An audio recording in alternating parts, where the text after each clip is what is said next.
அக்னிக்கு பிடிச்சது என்னன்னா மனுஷனுடைய சரீரம். கீழே விழுந்த கற்பூரத்தையும் கையால தொடக்கூடாது. மகாலட்சுமி அம்பாள் தாயார் வேணாலும் வரா, அம்பாள் வேணாலும் வரா, பரமேஸ்வரன் வரார், மகாவிஷ்ணு வரார், சக்கரத்தாழ்வார் வரார், என்ன வேணும் எல்லாம் அக்னியில வரும். உண்மையான இந்திரனுடைய ஸ்வரூபம் என்ன தெரியுமோ? இந்திர மந்திரம் தான் ஸ்வரூபம். யாரை பத்தியுமே சொல்லக்கூடாது.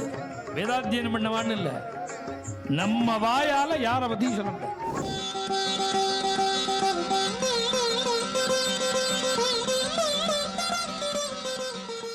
புருஷாகுதிர்ஹ்யஸ்ய பிரியதமா. அக்னிக்கு ஒவ்வொன்றுக்கு பிடிச்சது இருக்கணும். அக்னிக்கு பிடிச்சது என்னன்னா மனுஷனுடைய சரீரம். அதனால நீ அக்னியை கையால தொட்டேன்னா டேஸ்ட் பார்க்குற மாதிரி அவர் ருச்சி பார்த்தாரு வச்சுக்கோ, சீக்கிரம் கூப்பிட்டுருவார். அக்னியை கையால் தொடக்கூடாது. அதனால தான் கிடுக்கி வச்சுக்கிறா. இல்லை கற்பூரம் கீழே விழுந்துடுதுன்னா சாமர்த்தியமாக கையால் எடுத்து வைக்கிறான் பாருங்க. வச்சாருன்னா என்ன அர்த்தம்னா டேஸ்ட் கொடுக்குறான் அவருக்கு. தொடக்கூடாது. கையிலேயே கற்பூரத்தை ஏற்றி காமிக்கிறது எத்தனை சமத்தெல்லாம் இருக்குங்கிற. இப்படிலாம் கற்பூரம் காட்டக்கூடாது. கீழே விழுந்த கற்பூரத்தையும் கையால் தொடக்கூடாது. அக்னியை நேரடியாக தொடவே கூடாது. தொட்டா சிரமம் வரும். சிகரெட்டு தீர்மானமாக கூடாது. ஏன்னா அக்னி அது தேவதை.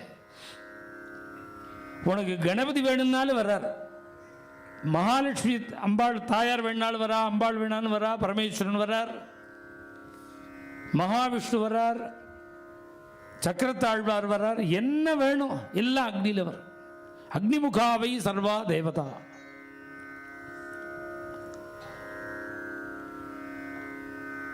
ஆனா என்னன்னா இந்த தீர்த்தத்திலையும் அக்னிலையும் அஸ்மின் அக்னௌ,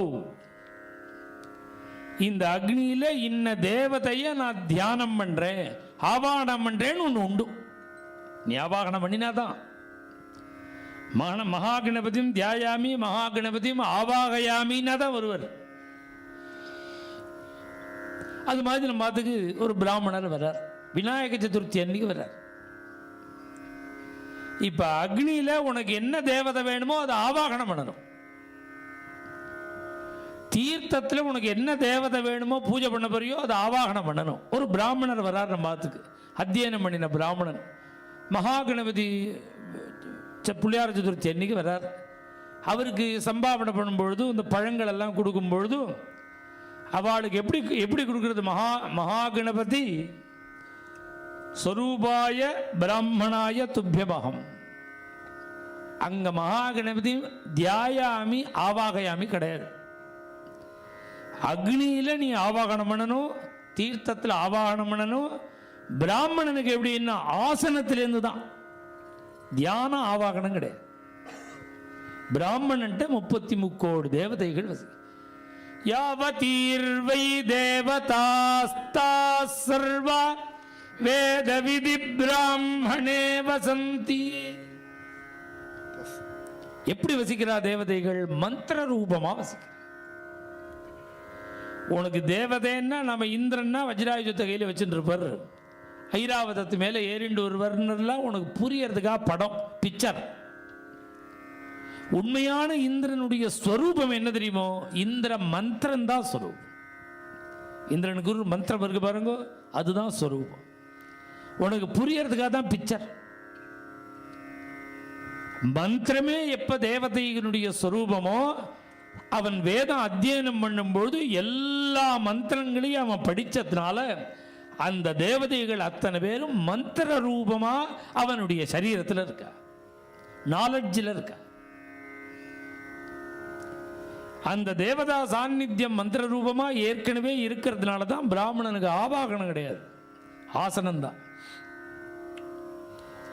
அதனால வேத மாதா நம்மளை ஜாக்கிரதைப்படுத்துறா.